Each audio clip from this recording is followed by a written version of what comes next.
live chat on building powerful content powered by Alavi.ai. First of all, let me tell you about Indian Retail. At Indian Retailer, we have been helping the retail, e-commerce, D2C, and consumer products community to adopt digital practices and go omnichannel. We're providing up-to-date news, in-depth analysis, research, best practices, and a lot more. We also keep track of changing consumer behavior and overall economic conditions in order to help brands assess its impact on their undertakings. I guess somebody's mic is on and we are facing some issues. I request you all, to all the attendees, to please turn off their mics. You can catch up with our work by subscribing to our newsletter on indianrailer.com and by following our social media channels across Facebook, LinkedIn, Instagram, and Twitter. I would also like to introduce Alavi.ai. It is a digital marketing management application company that helps digital marketers save time and scale marketing campaigns. Today, ex-Google Anuvrat Rao, who is also the founder and CEO of 1B Stories from Singapore, will be joining us on how building and owning powerful content can have a big impact on your online brand and its community. We'll be discussing some of the successful community engagement strategies as well. Thank you for joining us, Anuvrat, and I would love to extend a warm welcome to you. Thank you so much. Thanks, Charu, for having me. It's a real pleasure to be here. Yeah. So, Anuvrat, so let's start with a few questions which I have, and then we'll be taking a few questions from the audience as well. So, audience, if you have any questions, please keep them ready and keep them flowing for Anuvrat while we start the webinar. So, Anuvrat, my first question is, could you please tell us a little about yourself, about your experience at Google for more than 8 years, and how and when did you realize you wanted to become an entrepreneur? Sure. Well, I mean, let's start by, I was born and brought up in India, moved to Singapore in the 90s, actually. My dad came over here. I finished my schooling here, and then I ended up going to the National Service, which is the army here. I was in the infantry. Then I spent many years in the UK. I went to Oxford to do undergrad in engineering and business and all of that. Started off my career in banking, which is what everyone did. So that's how I ended up there. And then I ended up in strategy consulting, got to travel the whole world, which was fun. I got married, then realized that married life and consulting is a really bad combination.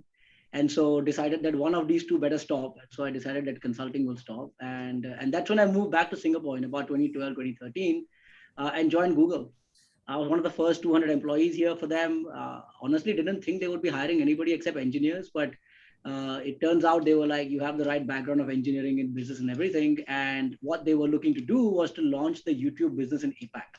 And so I was lucky enough to be one of the first 10 people in YouTube in APAC, getting the chance to sort of launch this entire YouTube platform for the APAC region. And, it was a lot of fun and I learned a lot. It's my foray into online video space, figuring out how different markets, different content works in different ways, how monetization is different and getting those things figured out. And, all of this was like a complete greenfield thing. And so I saw the rise of YouTube massively, which was really, really interesting. I then moved on to the web space. I launched some new web technologies like progressive web apps and AMP HTML. This is the latest in web experiences to build better website experiences, drives better conversion, engagement, etc. And so I was lucky to be one of the inventors of this and then to see the whole thing manifest as it did. Got to launch Google Assistant, which is a voice tech platform that you might know, talk OK Google to a speaker. Then I launched Firebase, which is an analytics platform. And so got very, very deep into analytics. And my last gig at Google before I left was I was running Google Search for the APAC business, for the APAC region, trying to make search work better for emerging markets through different ways of building search experiences and getting new content and all of that. And so always been this kind of content ecosystem guy from many different angles, if you want to call it, I guess, that's sort of where I started. And then the time was right last year to leave and sort of start my own gig, as it were. And, I think I'm not getting any younger and it gets harder when you're older. So I said, now is the time to do it. And it was the right idea. It was the right thing I'm passionate about. And so it sort of just jumped into it. So you have always been surrounded by content and content has been of prime importance in your life. Absolutely. Right. So tell me, there's an overwhelming amount of content on the internet, and when it comes to mainstream social media applications and their own algorithms, it is easy for a brand's content to get lost among others. How can an online brand or a creator take more ownership and control over its content and what they can use for it? Yeah, absolutely. Right. So I think you're absolutely right. I don't think the issue in the world is not enough content. The issue is there's way too much content. And so actually what is relevant and filtering it down or summarizing it to what people want is actually a big challenge.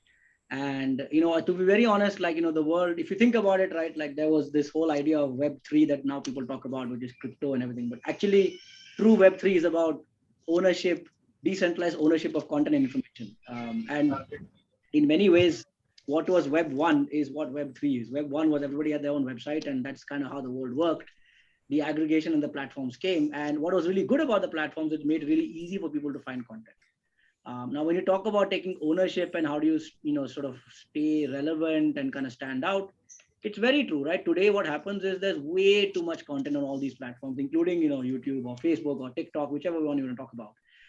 And so standing out is a big challenge because from a platform perspective, they are not interested in any particular channel or brand being publicized more than anyone else. What they're interested in is the user gets a wide selection of content. And if, in fact, the more distributed the consumption is, the better, right? So this whole idea of 80-20, where 20% of the content powers 80% usage, doesn't work and doesn't apply on these platforms. And that's a very good thing for the platform because that's more power to them versus anyone else. So that's very much true. I think when you tell me how do you stand out, I feel, as I said, the Web 1 world was the right world in terms of ownership and content. The challenge is that the web doesn't have the right content and the formats on the web are really bad.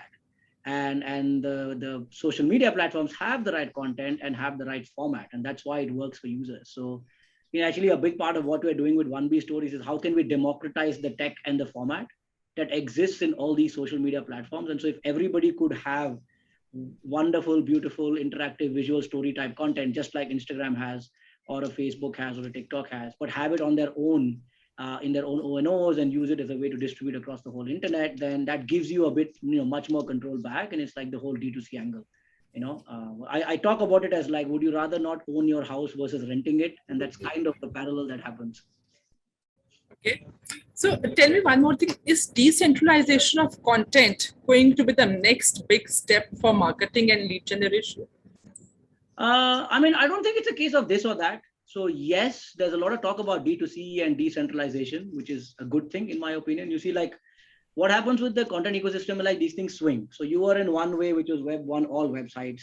Then like, it's like very hard to find stuff. So platforms came. And when platforms came, you started swinging the other way, which is all content sits within platforms. And so if you're a brand or a content owner, you are beholden to the algorithms of the platform and what they do. I think now the pendulum has started to shift back the other way. And normally this is what happens, right? You go one way, then you go the other way, and you end up at some happy medium. So I think there will be a happy medium between D2C and algorithmic, so direct to consumer versus via aggregation platforms. There is a very good space for the platforms, right? I talk about this in my company as well. I said, look, when we talk to our customers or clients, some things you should do on platforms. You should use YouTube and Facebook and TikTok when you're trying to build an audience, when you're trying to drive reach, when you're trying to drive awareness for a new thing, discovery, the platforms do a good job. But when you're thinking about driving engagement and better conversion and better monetization or better analytics and understanding of your user, that's when D2C comes in.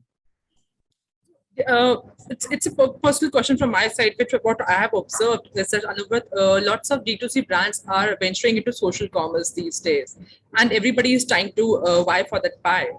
How can they stand among the others? What strategies can they apply in social commerce particularly, which can help them stand out from the others? Yeah, I think, look, it's a very fascinating space, right? We're quite lucky that in 1B Stories, we're in the forefront of this and play to this every day. The challenge that comes is if you're a content owner, generally, this is true in content. People who make good content, right? Like if you're a editor, you write a great article. That's your expertise. If you're a media company, you make an amazing movie or a TV show or whatever that is, which is a very artistic form. There's a creative element to it. The guys who make the great content don't normally know tech. And the challenge is if you don't know tech in this day and age, then you're kind of handicapped. in terms of distribution and reach and monetization, all of that. And so this is where the challenge of D2C comes. Like everyone likes the idea of D2C, but if you don't have good tech, what do you do? And you're not going to suddenly become a tech company because you're a content owner. And so I think, there are people playing in this space. We are playing in this space where, Shopify is probably the best example of it. If you think of e-commerce, right? You used to have this world where people would, if you're selling t-shirts, you sell it on Amazon or Flipkart in India. And then Shopify comes along and says, well, why don't you just build your own Amazon and have your own store? And I'll give you the entire tech and the tools and the backend to do it. And now you can take ownership over your brand. We are trying to do something like this, but from the content ecosystem, right? In 1B stories, if you can take content, make it into this beautiful format and drive distribution, monetization, analytics yourself, then you kind of have your own YouTube essentially and things like that. So I think there's going to be all of this getting played out, right? So to stand out, I think, you need to have good content, and your content should be unique and different in itself that appeals to an audience. And secondly, we do to see coming up with the right kind of technology that can support you and grow, which many are coming up. Just kind of explore those options and see what works best for you. And then, you can kind of get there. And you're talking about technology. So my next question is, how do you predict and measure the effectiveness of your content? And what kind of impact and can effective content have on an online brand? Yeah, it's a really good question. Honestly, measurement is the least understood science in all of this, because marketers and content people aren't like data people. I personally just got deep into this with Firebase because I was launching an analytics platform. So I was forced to become good at it. It was not something that came naturally to me either. But especially folks who are new to digital marketing or are making that transition, right, from the TV world or the kind of banner world to the online world, they struggle with this. And because it's not the visible stuff, it's the invisible stuff. I always say that, just go back to good first principle thinking. Don't worry about the acronyms and all of these different things that people have. Just think of the right good first principles, right?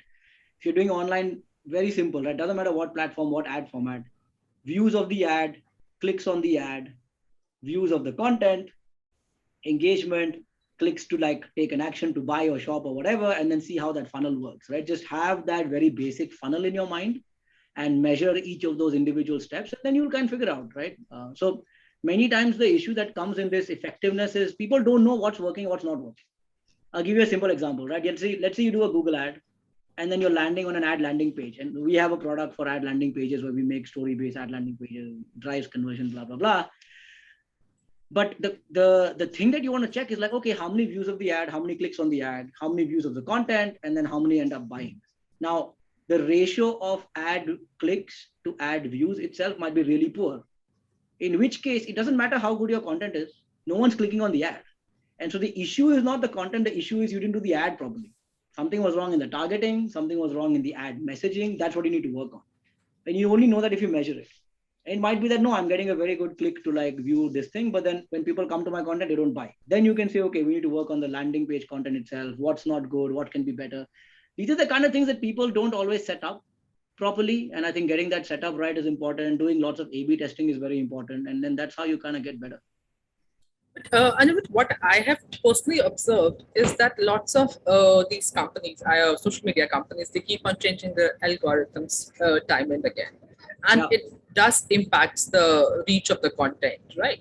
So in that situations, how can brands, what can brands do actually to make sure that they're reaching the right audience?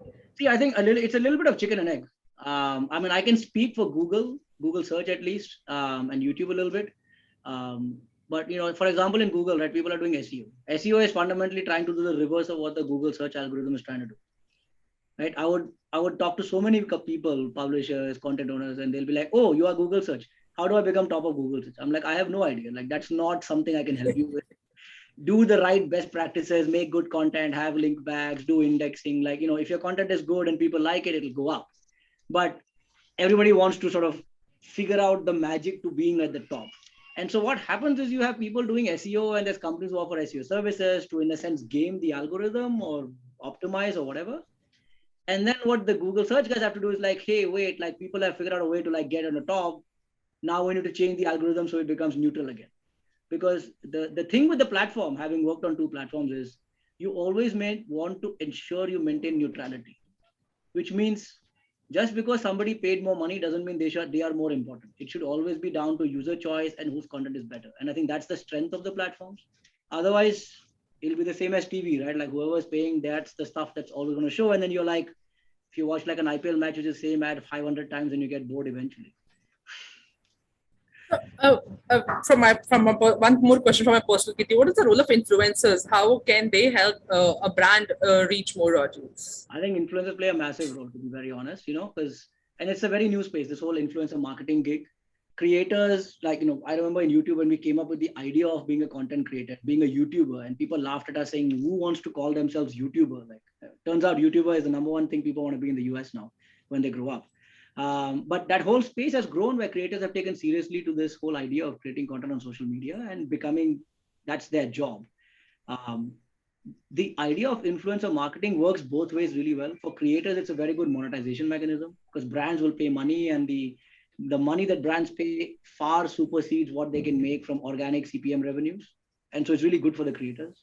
It's also good for the brands because the brands are always looking for like the right brand ambassador to make content, right? So what is the YouTube or TikTok or Instagram equivalent of getting Shah Rukh Khan to say something good about your product on a TV ad, right? That's where influencer marketing comes. And the approach is a bit different. It's not about doing a TVC style shoot. It's about getting the creators to create organic content using your product. Because on social media, being authentic is way more important than being polished and smooth and high production value. So, Anil, when we talk about Shah Rukh Khan is a known face, right? And we talk about influencers, many people don't know many influencers, right? So, what is the guarantee of ROI in such case? Yeah, I think it's interesting, because again, you could argue what's the ROI of Shah Rukh Khan. Hard to say. Like everyone knows him. That doesn't mean necessarily that the crores and crores of money you pay to him, you got a positive ROI back. There's no real good way of measuring it, to be honest. You obviously feel good about it, but there's no actual good measurement. With the online world, like let's say you get an influencer to do a campaign for you, it could be a beauty vlogger, or a chef or someone.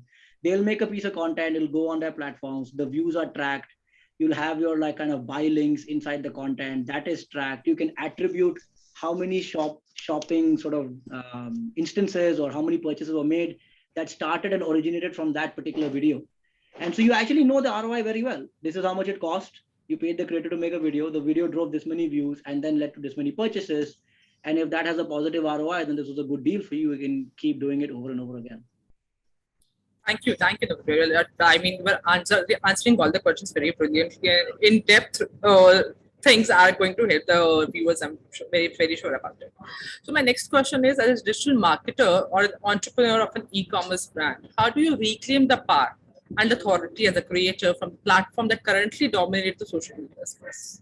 Yeah, I mean, look, this is the thing that I'm most excited about personally, right? So with 1B Stories, our vision is to empower everyone to tell their story their way and own the entire experience. So to your point of like, how can a marketer or an entrepreneur or a brand reclaim it? Like using the right kind of technology in a decentralized way like ours or many others like Shopify is the right approach from a tech stack. But it's a very exciting space. There's lots of startups in this space, many companies in this space. I think it's become more and more easier than ever to create like a brand.com of your own in a very easy kind of way without having to put that much investment in. It's a really exciting time because what will happen, not just brand.com from e-commerce point of view, right? So you have, let's say in India, you've got Amazon and Flipkart. Now imagine every big brand has their own version of Amazon and Flipkart. That used to happen, but the tech was really bad. The experience was bad, so nobody used it. Now when you have Shopify and even better experiences, the tech is really good. And so the experience is really good. The next thing that's happening is with the move towards low code. And like, again, we are in that low code space where like someone can partner with us. They don't need to have any engineering. They just say, here's the content, we do the rest. And it happens automatically through the engine. So the code gets written automatically with low code and no code. Then it becomes even easier, right? So you could just be a person making meals in your house. And then you're like, okay, I'll start an e-commerce store and start selling without knowing anything about e-commerce. And have a beautiful, amazing, great experience, right? Just as good as an Amazon experience. So you're then going to see like hundreds of sites or hundreds of apps appearing in this space. Now imagine the same thing happening in content. We're actually talking to a few people about this where we're trying to make story format content for lots of brands or creators. And it's like, well, if you're going to make hundreds and thousands of stories, where are they going to sit? And we should make some kind of home. Well, we shouldn't make a traditional website. We should make a TikTok-like experience. So we are now creating TikToks for people in a way of their own, right? So think of that, of like everybody has their own TikTok kind of experience. Like this is the way it's going. And I think it's very exciting. Personally, to me, that's a very good thing because people have multiple apps on their phone. Why can't they have multiple D2C apps or D2C brand apps? And then I guess in some ways will work better, and we'll see because this ecosystem evolves, right? So again, if you have too much of it, that's also not a good thing because people are like, hey, I don't want to, everything I want to buy, I don't want to go to a new site. I want some aggregation. So there will be some happy medium, right? Where the platforms play a role, D2C plays a role, and maybe it's going to be for certain categories. Platforms are better because you need to compare a lot, like phones. Maybe for certain categories, D2C is better. Cosmetics, maybe because it's more a artsy look and feel experiential thing. I don't know. Honestly, I don't know. We'll see. We are also learning in this. So I will never claim to be an expert to know exactly what will happen in that. That's the beauty of social. I must say, it's giving a fair chance to each and every brand, digital marketer, or someone else who is trying to be an influencer. Right? So, what does the future of content creation and social media hold for digital marketers? Because people are focusing more on digital marketing now, because that is where the millennials, Gen Z, youth is sitting, and these are the target audience. Because India's most of the population is comprises of youth these days. So, in this scenario, can we think that traditional marketing channels are being challenged, or I mean, what is the future of the digital marketing channel? Traditional marketing channel. I mean, this space moves so quickly, right? So traditional tomorrow is what is innovative today. That's very much the case. And so you obviously have to stay on top of things and evolve with it. But at least what I can tell you is this at a fundamental level, and what our research showed in our own sort of journey towards 1 billion stories platform, people want to consume content. And I call the 5 pillars of the way in which they want to consume content. The first one is the most obvious. They want to consume content on mobile. I think everyone knows this, right? So mobile. The second is people want to consume content in the vertical dimension. So not like this, but like this. Honestly, like when TikTok came, this was literally the only reason why it took off, because they did video like this versus like this. But the actual content on TikTok is questionable. But this is what they did really well. They did vertical video. The third thing is people want everything to be more visual. So nobody really wants to read large long form text, especially the next generation will never read a full in-depth 20-page article or report. They want it to be visual. They want it to be image heavy, video heavy. If it has to have information, it has to be more infographic style as opposed to bullet point. So you have to think in a more visual kind of way. Then the fourth pillar is interactive. So gone are the days where people will consume content passively. So I am not going to put my phone here and just sit here and watch. I want to tap, I want to swipe, I want to take some action. It's a very active mode of consumption. And most content doesn't do that. Like if you tap and swipe on a video, nothing happens. Like it just is. It can fast forward, maybe that's about it. So how do you make it interactive, right? If I move my phone, something should happen. How do you do that? And the last one is story format. So I fundamentally believe in this idea of the story format, because I think we all grew up as children, very unconsciously, we all read storybooks. They were colorful pages you're flipping through. So this comes intuitively to humanity, right? There's no surprise why if you go to Instagram and you keep doing swipe, swipe, swipe, page by page, visual content, it's already ingrained. And so when we even came up with our platform, we're like, whatever we do, I don't know in terms of vertical category, but the output has to be mobile, vertical, visual, interactive, and story format. And we've stuck to that. So everything we do is in this 5 combined. And we've always found that, yeah, engagement is through the roof, like time on site is through the roof, conversion, all of these things go up. So if you ask me, create content in this format, generally it should work for you.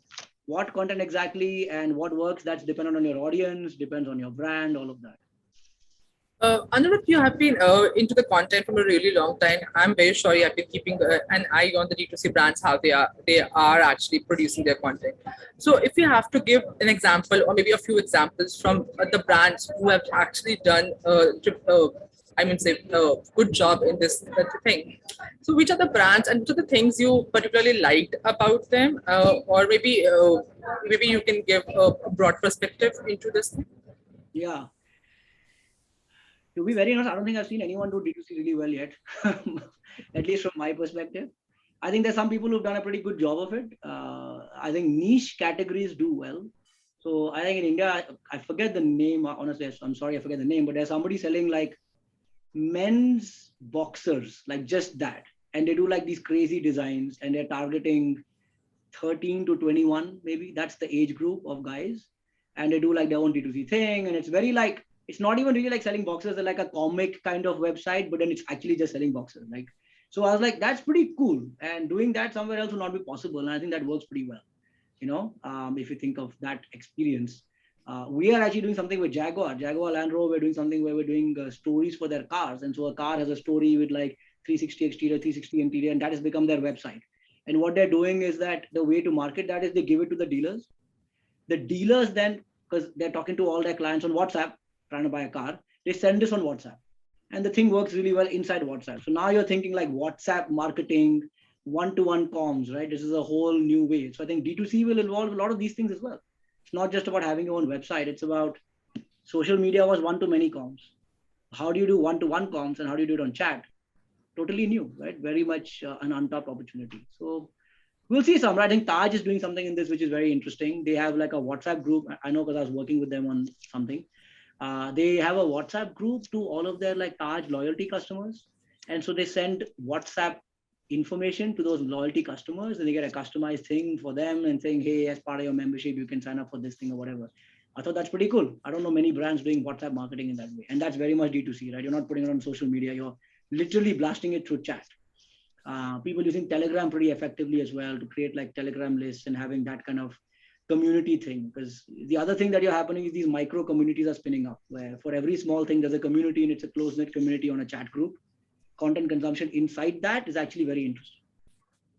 So creating content is one thing, creating engaging and unique content is another thing, right? Yeah. So creating one thing, engaging is different, and a lot of that is format. And it's like the distribution strategy. Right? Imagine if everything was through WhatsApp and it worked, right? Like you send something to a bunch of people on WhatsApp, they shared it to other people, they shared to other people, and the viral effect happened that way. And that was your marketing. That's pretty cool, right? Because now you're not spending on a social media platform and you're letting the organic growth happen naturally. And I don't know about you, but most people I know and me myself spend most of our time in WhatsApp. That's the number one app, right? Over anything else. After WhatsApp comes Instagram, I guess. Yeah, pretty much. WhatsApp, Instagram, kind of it. Yeah. Yeah. So, Anuvrat, in terms of your journey as an entrepreneur, what are the main things you need to keep in mind when growing a successful business? Because from working at Google, you've started your own entrepreneurial journey. You must have observed few changes. Okay, from a company perspective, when I'm hitting it, it should be like this. And when you're working with a giant like Google, they must have some parameters. So you have you know about both the sides of the story. Yeah. I mean, look, firstly, I will never claim to be an expert on entrepreneurship. So I don't want to give a spiel on this is how entrepreneurship works. I'm new. I have not even done a year of it. The company is only 10 months old. We have a lot of traction and all that is good, but it's still early days for me in entrepreneurship journey. I think for me, at least though, it's like be humble. I think it's a very humbling thing. You go from Google, you know everything. Everyone wants to talk to you to like, who the hell are you? Nobody wants to talk to you. You don't know what's going on, right? So it is a very humbling experience, which I think is a very good thing. Kind of keeps you grounded. Learn a lot.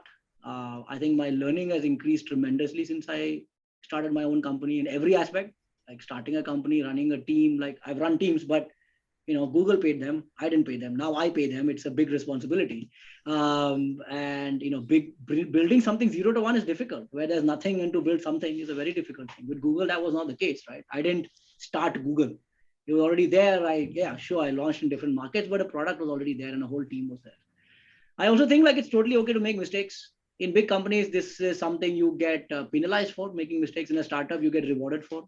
So I keep telling my team, like, the worst thing we can do is not learn and not make mistakes.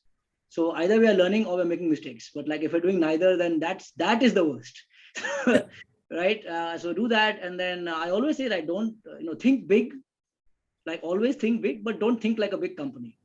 So you should have grand visions, 1 billion stories, whatever, but don't think like a big company, right? Because our strength is not lots of money and distribution and a known brand name. Our strength is being flexible, quick, adaptive, all of that, which is how a small company works. So, very flat structures, very little hierarchy, very open, very dynamic. It's just how it is. I also just think like, just keep trying and have a lot of fun. It's kind of it for me, like a lot of fun. We do like these monthly fun things. We're joking daily. Don't take yourself too seriously. We're not doctors saving lives here. Like we make cool tech for people to tell their story. It's cool and fun, right? So don't take yourself too seriously. And I think that for us, we found helps. Whether that's general for everyone, I don't know. So you mean to say if one thing is working for one person, it is not, you're not sure that it will work for the other person also? Yeah, and honestly, every company is different, every entrepreneur is different, every situation is different. So, I spent a lot of time reading all these guides and top CEOs and how it works and whatever. And I was like, but it's not true, right? It's like, okay, I mean, like I have 3 kids, I have 2 2-year-olds and a 6-year-old. And I can tell you every child is completely different. And the way to raise the child is different. And the way the child behaves is different. So I'm like, there's no general rule here. You just do kind of what works. And so I apply the same to entrepreneurship and startups. It's like raising a kid. You don't really know. And every journey is different. So there's no right or wrong. I mean, there's some obvious things, don't spend too much money without knowing what you're doing. Don't cheat people. Don't overpromise and underdeliver. There's all of that. But that's true for anyone. It's not something special to entrepreneurship. Okay.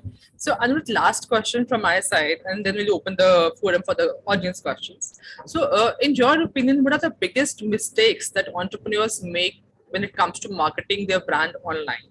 And as an entrepreneur yourself, what do you do to make your brand more influential? Yeah, I think so. The second part is I'm not an expert, so I'm still figuring it out, to be honest, as I think you figured it, right? But mistakes, I mean, trying to be something that you're not is never going to work, honestly. I think that's one big challenge. Like you kind of see all this stuff, right? Like with entrepreneurship, one of the challenges is you see only the good stuff. So and so raises money, so and so is a unicorn, so and so is an overnight success, whatever. But that's like the 1% of all the reality. And the reality is we don't know what you're doing, we don't know where you get funding, things are broken, we're stressed, blah, blah, blah. No one talks about that. And I think that's not a good thing because you have this flawed perception of what entrepreneurship and a startup should be, which I don't think is right. So, accept that that's the case, right? Firstly. And so then when it comes to standing out, I just think you should be real and authentic. I've actually made this mistake myself, trying to be something I'm not and trying to show something you're not because that's what is expected. I'm like, no, just be authentic, be real. And I actually think you get rewarded for that, especially with social media. People pick up on this very easily, right? So they like people who are real, they like people who are authentic, as opposed to something that's more staged or something like that. So that's, I think, very important. The other thing is try. Like there's no real loss. It's not like, again, if back at Google, we would have like a massive team that would do PR and research, and you'll be very careful what you say. And, if you say something and some press will pick it up and then people will write stories about it. And suddenly there's an analyst report that says, okay, on the back of Sundar's comment, Google stock price will whatever. That's not the case in a startup. So your level of risk of trying something is not very high. Just try and try 10 things, something will work. It's okay. It sounds very unsophisticated, but I mean, that's just what I think is the case, at least in my opinion. There is no tried and tested formula for this. I mean, the main tried and tested formula is again, be real, be authentic. Of course, do it regularly, post regularly, engage online. Don't always look to gain, give back. So helping people, sharing how you can solve somebody else's problem is very valuable, as much as you saying what you're doing. So those things work really well. The startup ecosystem is very cyclical. Like there's a lot of karma in this. Like I mentor someone, I help somebody hire someone, they'll help me some other day on something else. That works really well. So being pretty unselfish is actually a good thing. And the community will help you back for sure. So Anuvrat, thank you for such wonderful insights. Let's take the audience questions one by one. So let's start with a fresher who is trying to do something new. So how a fresher or a student can start good content building? Yeah. Well, firstly, I think it's like the golden age of content creation right now. A few people have said this. If you look at the guy who started Patreon in the US, he actually talked about the golden age of content in the next 10 years because the barrier to create has lowered tremendously. Right? What used to be like a TV studio with a whole team and you need to have a distribution company and a production company to create anything. Then you have to have like a deal with some TV network or someone to put it out there, has gone to, I'll take out my phone, I'll shoot something, I post it, millions can see it. And so that's actually a really good thing, right? Anybody can create from anywhere and sitting in your own bedroom. And you saw this during COVID. People are making all kinds of content sitting in their bedrooms and overnight successes, businesses being built. It's a very, very good thing. Personally, for me, I think that's a really good thing. You get much more content. You get much more diversity of opinion, which is a good thing. and you get very authentic stuff coming from all kinds of places, right? It's no surprise, like in India, the main consumption drivers are non-English, non-Hindi, right? It's like all these other languages, and their consumption is coming from tier 2, tier 3, tier 4 cities. That was never the case with media in the past. It was always Hindi, English, and metros. So I think that's a really good thing, so if you're a fresher getting into the content, better time than now. Lots of platforms to do this in a good way. Like if you're a writer, you never had something, now you have Substack, you've got Medium. That's happening, right? Video, there's so many. Short video, there's so many. So I would say try, and I always tell people, try all the platforms, try many different things, ask for feedback. People will give you a lot of feedback in comments. People will give you feedback directly to your face. Use that to build on your brand and improve. And I think that's how it works, there's no rocket science to it. Just try. Okay, so next question is, as an offline brand that has been maintaining an online presence without investing in any branding activity, what would be a good place for that person to start? I think depends what you're trying to achieve, right? So if you're an offline brand and let's say I was actually talking to somebody earlier, I won't mention the name, it's confidential, but a big FMCG company, and they're like, we're fully offline, we don't have our own e-commerce, we sell on Amazon, but our main thing is like through, supermarket chains and all of that. And so the question I asked, what do you want to do? Like, do you actually want to have your own e-commerce thing or not? And they're like, no, we don't want to do our own e-commerce thing, but we want to have a direct relationship with the audience. Okay, so then the strategy is a bit different, right? How do we use content as a way to reach audiences through whether it's social media or chat or whatever, but ultimately purchasing is still happening on an Amazon or a Flipkart or something. That's different to like, I want to now go like full D2C e-commerce, my own site. Then you're saying, let's pull the product off of the platforms, move it here, see how that works, or do some A/B testing both ways and see what goes there, right? So the first one is much more of a content play. The second one is not just content, logistics, everything else as well. And so the investment will be very different. So I think you should figure out what you want, what works for you, and then you can kind of take that call, one step at a time. Okay. So now the next question is from a fashion startup. They want to know that when distributing content, is it better to start to distribute via multiple platforms or focus on just platform which is working best for them? I think if you can find a platform that works best for you or is already working for you, then you should double down. Definitely double down on that, optimize the heck out of it, make it work for you. You should venture out to the other platforms if you believe that your core audience, your ICP or whatever you want to call it, is not on the platform you're on right now, and actually there's a much bigger pie somewhere else. Okay, then you should try. But if you feel like your core audience is there and your thing is working, then stick to it. And you can always experiment. So get something working, automate it, make it work on autopilot, and then spend some time on experiment with others. And compare and see, right? Like compare whether the ROI is better or and if the ROI is not better, maybe you're reaching newer audiences which you were not otherwise. Okay, then maybe that's the way to go. Like I have one partner of ours who was saying that, I said, do you sell on Amazon or Flipkart? He said, we sell on both. I said, why? He said, Amazon worked really well for us. We were an international brand. It helped us sell in the metros, but we were making not much headway into the smaller cities. Then we went to Flipkart, and then Flipkart sells really well in the smaller cities for us. So see, for them, they figured out, okay, stick to Amazon for one thing and then Flipkart for something else. This applies to the comparison of TikTok versus Instagram versus Facebook versus, TikTok not in India, in other places, versus whatever other platform that's there. And every day there's a new platform coming. So if you feel like you haven't cracked it on a particular platform and you want to be like first mover, just wait 3 months, some new platform will come, be the first one there. They will love you for it, especially if they're a startup. They're like, oh my God, this brand wants to be like our marquee client, whatever you want to call it. They'll give you like free ad credits and all that, and then you can kind of grow with them. So this is how like Instagram and Facebook and all did it, right? Like somebody adopted it first and then the rest came. There are many options. Everybody can explore their options as per their own convenience. Yeah, everyone should, right? And what works for fashion, the questions about fashion obviously may not be something that works for, I don't know, FMCG, like food or something like that. So it's quite a difference. So, next question is from a jewelry brand owner. And the business operates in a lead gen model. Yeah. And the social media efforts of this brand have not really improved conversions over the years, and sometimes have not improved. So he feels like they keep on posting so many questions over, so many content over there. Does this mean that they should explore other ways to share content, or is there anything else they can do to drive leads to the main social media platforms? Yeah, I would say again, measure your funnel. So my first question would be, is the issue on the ad or the issue is in the targeting? So if the issues in, so here's what difference would be. Let's say that for 100 ad impressions, so that the ad showing up, 50 people are clicking the ad and getting to your content, then your ad is fine. But if there was 100 impressions and only 2 people clicked, I don't think your ad is very good. So work on the ad, right? It is nothing to do with the platform. The second part of it is that, for every 100 people getting to your content, and if you're doing lead gen, then you're filling up some form or something.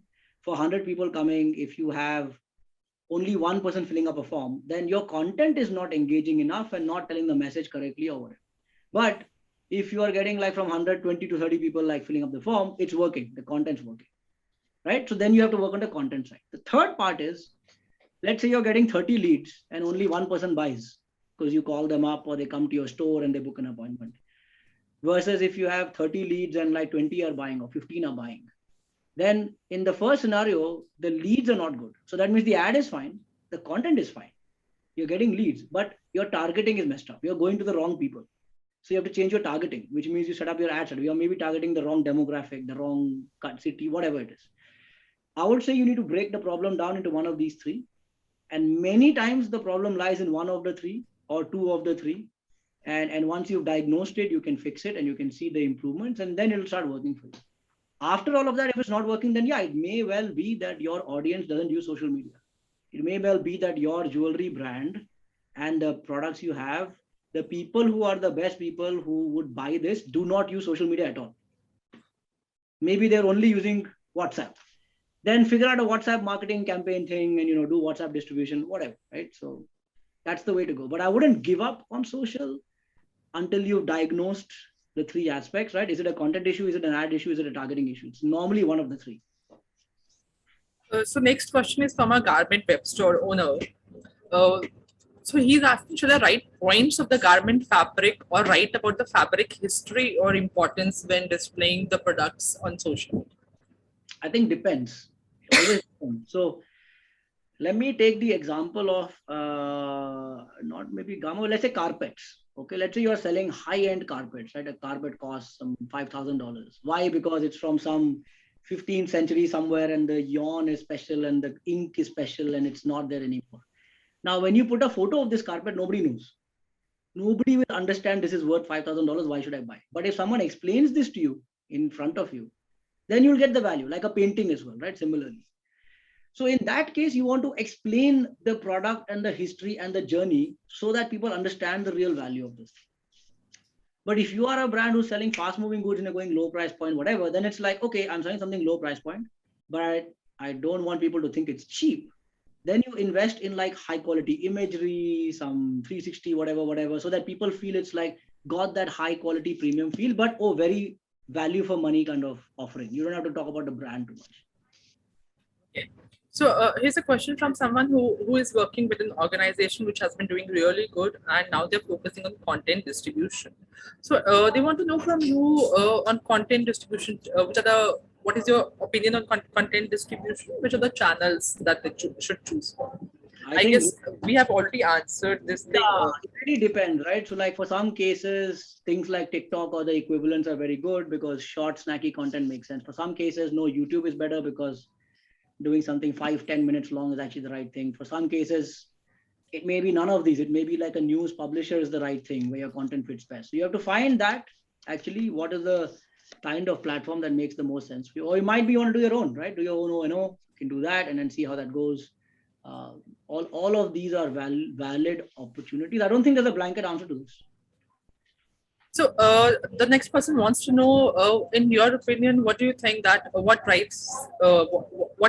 works best? Is it the organic content or the copy or the only paid marketing campaigns that works for any brand? I think both are important. I think that making organic work has huge long-term value, right? So like if you, let's say, I'll give you the example of what we're doing also. Right? Our tech is used in both ways, organic and inorganic. So we, let's say, take a website or an ad, and then turn it into a story format website. Now we did it with our own website. We turned our own mobile website into a story-based website. So if you now Google search on your phone, type 1B stories, you see the first link, you click on it, you'll see a website that feels like an Instagram story. That's our website. We used to get one or two leads a month. Now we get 2 to 3 leads a day. That's organic improvement, because the traffic to my site is what it was before, it is today, and it's going to be tomorrow also.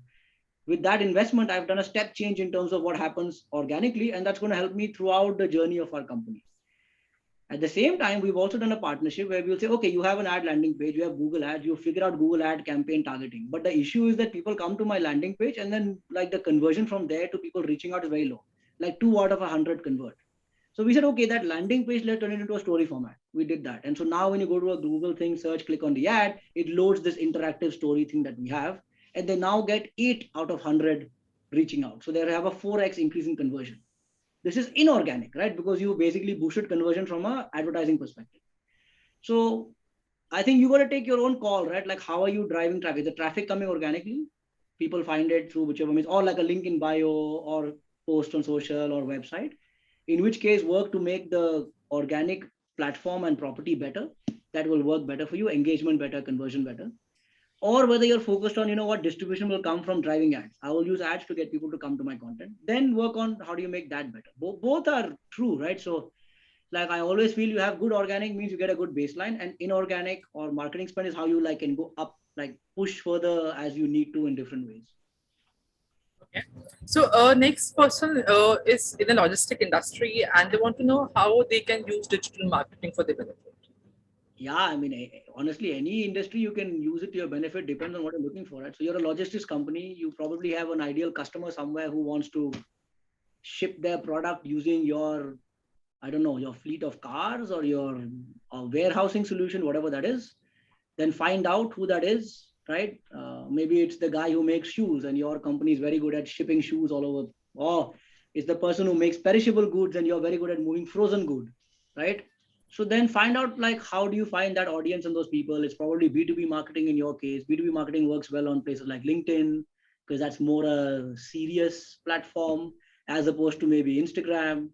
And then find the right kind of campaigns and the targeting to get that. So that's how you would do it. I mean, I'm very happy to give general advice to people. If they want to email me, they can, and I'm happy to help them in that. We don't do marketing agency, like we create tech platforms. So, but I'm always happy to advise people on these things. So Anuvrat, next question is people, okay, they are looking for your email ID also. If you can share your email ID with them. I think you have it. If not, then in the chat, I'll just put it now. It's just Anuvrat at 1bstories.com. Or just Google me. I don't think there's too many Anuvrats in the world. You will probably find me if you type Anuvrat in Google. Okay, so Anuvrat, next question is if you can tell easy to use design tools other than Canva.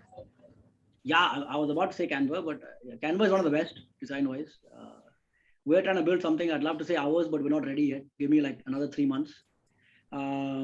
There's quite a few, honestly. There's quite a few. Figma is really good if you're doing design for apps, and if you want to do quick prototyping, like not just design in terms of like a card or something, but like what an app would look like experience, then using Figma is really good for that. There used to be this thing called Sketch, but I think Figma has become even better. So many different ways. It depends what you want to design, right? So if you're just looking to design like a card or something, then yeah, use Canva. I mean, it's pretty good. Honestly, if you're trying to do Instagram stuff, Instagram itself has many design elements built into it to make it really easy. So you can use them itself. And there's tons of agencies in this space if you want to use agencies. Okay. So next question is how to convert online audience to offline customers. They basically are looking forward to increase their store footfall. Yeah, this is like the holy grail of online marketing. We would, if anybody can solve this fully, then it's like goldmine, because proving online to offline conversion is like the hardest thing ever, pretty much. And the ways you can prove it are not allowed legally from regulation perspectives, from governments and all that, because then it's too much user data. But reality is you need to try to see. Okay, so I'll take the Jaguar example again, right? So the story that we made, and I mean, I can share that later as well. It's a Jaguar e-Pace story experience. Is an online experience, but we're giving it to the hands of dealers, and the dealers are giving it to consumers, and the consumers are booking a test drive through the story. And so how many people are coming to your dealership and doing a test drive that was booked through the online marketing that you did. That's a good example of online to offline conversion, right? In a sense. Similarly, if you're trying to drive footfall, I don't know, to your store in some way, then like you can always do online marketing and provide digitalized coupons or codes which they can use in store. And that's honestly, like, apart from the 5% cut, that's basically figuring out that people did online marketing and then came to your store. That's how you can measure it. Most people do things like that. Okay. So next question is, today when funding is becoming an issue these days and it is not easily available, it used to be earlier, how can startups experiment freely? I mean, they need to burn cash at times. Yeah, I mean, this whole funding winter concept, uh, I'm actually very happy about it, to be very honest, because I'm more a traditionalist, I would say. Like, I left Google, I was like going to start a company, and we've got a bunch of investors, very nice. We've got lots of VCs talking to us. We haven't really engaged and taken VC money yet, even though there's lots of interest in Y Combinator and all this stuff. When the money was freely available, everyone's like, I'll pay a premium for growth. They're like, I don't really care how much revenue you have. I don't care what your P&L is. User base, grow users, grow, and I'll increase valuation for that and you'll get money. When people say that funding has dried up, it's not that funding has dried up. It's just that people are like, I don't really care about just growth, but like, show me you're making revenue. Show me that there's a path to profitability, right? Show me you can build a business here. And then I'll fund you. And it's much easier to do growth than do business, right? Because growth is what? Like, I can raise $10 million. Then I can say that, hey, download my app. I'll give you $50 credit to use my app. And then you show that you have gotten like 5 million users and you say, now I'm going to raise more money at higher valuation. So you just bought the user. That's nothing. But if it's like, okay, I don't have the money to go and buy users, I need to actually make my product work such that people want to use it and transact with it, and you have to then generate revenue. That's very fundamental. And if you can do that, then you'll still get money. Like, honestly, if you can do that, those fundamentals, there's no lack of funding. It's just that the way money was just being thrown around has changed from pure growth to like actual fundamentals. Anuvrat, next question is, if someone invests into digital marketing, so how strongly they can bet upon that in next 2 to 5 years they'll start seeing the growth of the company? I always say measure and experiment, right? So, like, for example, we do campaigns, but what we do is we spend like $50 or $10 a day. And the reason we spend so little is we're like, I just want to get my funnel going. This whole ad conversion, click content, where's the issue, targeting. And I'll keep spending like $10 a day for like a week or 2 weeks just to get this optimized. And only when we know it works, then we'll start spending more. So very much what we're doing is like, let's not just burn cash. We're just going to like spend a little bit of money to get the tracking set up, get the measurement going, get the testing going, learn, make the mistakes. And then only when we've figured it out, then we'll actually put real money behind it. So, I mean, I think that's a pretty good strategy. You can always just put lots of money, and what will happen is you'll get lots of usage. But what you don't know is whether your lots of money could have gotten you even more if you did it properly, or whether you actually like wasted a lot of money and you got usage, because if you spend like $1 million, something you'll get, right? But when you're spending 10, then you really know whether it's working or not. So Anuj, we'll quickly take the last question now. Marketing is becoming more expensive digitally. How to do digital marketing with good results? Optimize on the format, right? So I think a lot of effort has gone into targeting, a lot of effort has gone into like keyword optimization and ad optimization. Not a lot of effort has gone into optimizing the underlying content itself. This is honestly part of my pitch. I'm like, you spend all your time trying to optimize your Google AdWord campaign and the Google ad. When people click on the ad, what do they see? That you don't bother. That's like a very old school thing. We are going to make the underlying content better, make that work really well. And so then, like for this example that we said, right, if you have a 4x increase in conversion, suddenly what you're saying is, to get the same sales, you need to spend 1/4 the money, or the same money is generating 4 times more revenue, right? So it becomes cheaper.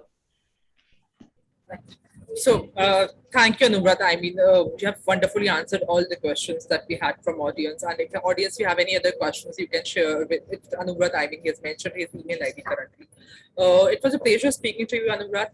There is no doubt that content is the king and it can make or break any business. So going ahead, we'll be organizing many such webinars, discussions, and events in 2022. And I would also like to tell you that we are coming up with our next show, which is Franchisee India Expo at Pragati Maidan on August 20 and 21. Be a part of the humongous show, which is going to be a grandeur in itself.